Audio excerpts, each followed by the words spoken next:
Hello दोस्तों, राधे राधे, हर हर महादेव। मैं मीनाक्षी एक बार फिर से आपके सामने अपने अगले वीडियो के साथ उपस्थित हुई हूँ। तो चलिए जानते हैं आज हम इस सेशन में किस बारे में जानकारी लेने वाले हैं। तो आज इस सेशन में मैं beginnings of sex role typing during babyhood period in babies में करने वाली हूँ। जैसा कि बेबीज़ में के डेवलपमेंट के बारे में, कई प्रकार के डेवलपमेंट के बारे में हमने अपने कुछ पीछे के वीडियोस में बातें की। तो आज कैसे कोई भी बच्चा जो भी जेंडर का है, सेक्स का है, चाहे वो मेल है फीमेल है, तो वो बच्चा जो है वो उसके अंदर सेक्स रोल टाइपिंग की शुरुआत कैसे होती है, कैसे इस पीरियड में उसका वो फाउंडेशन ले डाउन होता है, कैसे उसके साथ किस तरह का व्यवहार किया जाता है, क्या किया जाता है कि उसको ये समझ में आने लगता है कि हाँ, हमारा सेक्स रोल टाइपिंग यही है और इसी के अनुसार हमें अपने किसी भी उसका बिहेव करना है उसी अनुसार। तो आज हम इस बारे में कुछ जानकारी लेंगे और मैं आशा करती हूँ कि आप वीडियो में अंत तक ज़रूर बने रहेंगे। तो चलिए शुरू करते हैं। सेक्स रोल टाइपिंग और learning to play an approved sex role begins literally at birth. अगर देखा जाए तो बर्थ के समय ही सेक्स रोल टाइपिंग या लर्निंग टू प्ले अप्रूव्ड ये बर्थ के समय से ही डेवलप हो जाता है। Babies are identified as male or female by the colors of their blankets and wrappers, and they are treated as male or a female by family members who emphasize their maleness or femaleness to those who come to see and admire the new baby। जब भी कोई new baby को देखने आता है तो वो उसको बताते हैं कि हाँ, ये गर्ल चाइल्ड है, ये बॉय चाइल्ड है, मेल है, फीमेल है। तो ये घर के ही लोगों से उसका जो एक हम कह सकते हैं कि बताना, डिस्क्रिमिनेट करना कि हाँ, ये है, ये है, वो चीज़ शुरू हो जाती है। बच्चे का जो भी ब्लैंकेट होता है, रैपर्स होता है, उसके कलर को लेके, सबको लेके, तो वो आइडेंटिफाइड होने लगता है कि हाँ, बच्चा मेल है कि फीमेल है। Long before the first year has come to an end, the sex role typing of babies has experienced to the furnishings of their rooms, the clothes they are dressed in, rompers for boys and dresses for girls। जैसा कि अगर हम देखें clothes के बारे में तो boys के लिए रोम्पर्स का इस्तेमाल करते हैं, गर्ल्स के लिए ड्रेसेस का इस्तेमाल करते हैं। The toys they are giving to play with, and most important, the way they are treated by parents and other significant people in their lives। तो इन सारी चीज़ों से, खास करके जो भी बच्चे के पेरेंट्स होते हैं, सिग्निफिकेंट पीपल होते हैं, वो बच्चे को उसी अनुसार ट्रीट करते हैं। तो ये सब से इंडिकेट होता है कि हाँ, किसी की बच्चे की सेक्स रोल टाइपिंग कैसी हो रही है। फॉर एग्जाम्पल अगर हम देखें, if girl babies in the second year of their lives show a tendency to be dependent, that is far more likely to be encouraged than if similar behavior is shown by boy babies। जैसा कि ये बोला गया example के रूप में अगर हम देखें कि गर्ल को हमेशा डिपेंडेंसी के साथ ही उसका सेक्स रोल टाइपिंग को बनाया गया है, बट वही चीज़ बॉय बेबी के लिए डिस्करेज की जाती है कि नहीं, आप डिपेंडेंट बिहेवियर नहीं दिखा सकते हैं। शुरू से बॉय बेबी पे इंडिपेंडेंसी डेवलप कराने की कोशिश की जाती है, वही उसका सेक्स रोल टाइपिंग क्रिएट किया जाता है। According to the sex role stereotype of males, independence is appropriate for boys while dependency is appropriate for girls. अगर हम स्टीरियोटिपिकल थिंकिंग देख लें या स्टीरियोटाइप्स देख लें तो जो आज तक चली आ रही है, तो वहाँ पे मेल के लिए इंडिपेंडेंसी को अप्रोप्रिएट बताया गया है और गर्ल्स के लिए डिपेंडेंसी को अप्रोप्रिएट बताया गया है।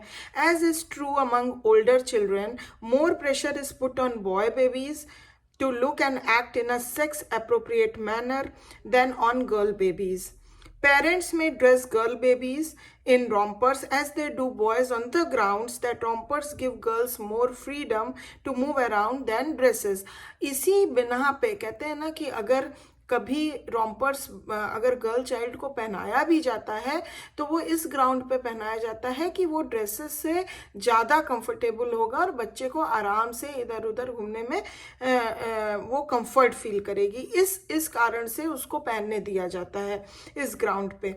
They would never on the other hand consider putting a dress on a boy baby, लेकिन वहीं पे बॉय बेबी को कभी भी ड्रेसेस नहीं पहनाई जाती हैं जो गर्ल्स पहनती हैं। कभी कभी गर्ल्स को रोम्पर्स पहनाया जा सकता है, जैसा कि मैंने बताया इस ग्राउंड पे, कि हाँ वो इधर उधर कंफर्ट के साथ घूम सके, बट यही चीज़ बॉय के साथ नहीं की जा सकती। किसी भी बिना पे ड्रेसेस को बॉयज़ को नहीं पहनाया जाता है, गर्ल ड्रेसेस को। Similarly many toys given to girl babies are like those considered appropriate for boy babies, such as engines, cars, and toy automobiles. Boys, on the other hand, would not be given such sissy toys as dolls or equipment for the care of dolls. तो toys के हिसाब से भी देखिए यहाँ पे sex role typing को discriminate किया गया है। जो भी बॉयज़ हैं उनके लिए, जैसे कि कार्स हुई, इंजन्स हुई, इस तरीके के टॉयज़ को बताया जाता है, मतलब दिया जाता है, और किसी भी प्रकार के सीसी टॉयज़ नहीं, डॉल्स या डॉल से रिलेटेड चीज़ें बेबी बॉय को नहीं दी जाती है खेलने के लिए। Also when stories are told or read to babies during the second year of their lives, care is taken to ensure that those told to boy babies are masculine in theme and characters, but less concern is expressed about sex appropriate stories for girls. तो ये stories जब बच्चा लगभग 2 साल का होता है, तो जब उसके लिए स्टोरीज सुनाई जाती है या पढ़ी जाती है, तो उसमें भी ये ध्यान रखा जाता है कि अगर हम बॉय को स्टोरीज सुना रहे हैं तो उसमें मस्कुलिन थीम का होना is important. If older babies are cared for in daycare centers or are sent to nursery schools, sex role typing by teachers and other caretakers reinforces the typing begun in the home.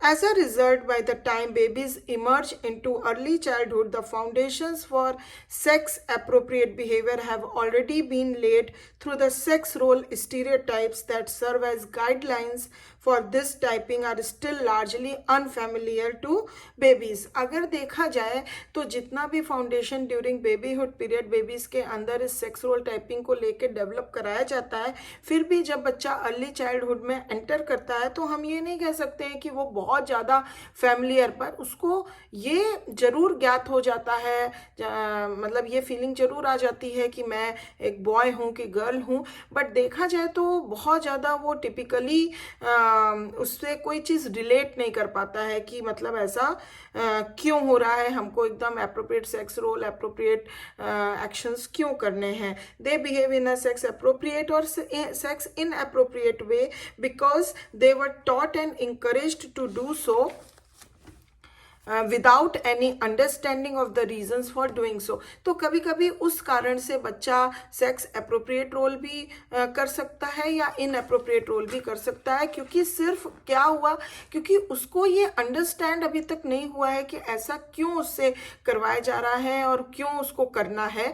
Without understanding सिर्फ उसको वो चीज़ करने को बोली गई है। तो understanding ना होने से कभी कभी क्या होता है कि कभी सही रोल एप्रोप्रिएट सेक्स रोल वो परफॉर्म करता है और कभी कभी इनएप्रोप्रिएट भी कर सकता है। तो इस तरह से हम देखते हैं कि बट कुछ सेक्स रोल टाइपिंग जो है वो बिगन हो जाती है बेबीहुड पीरियड में।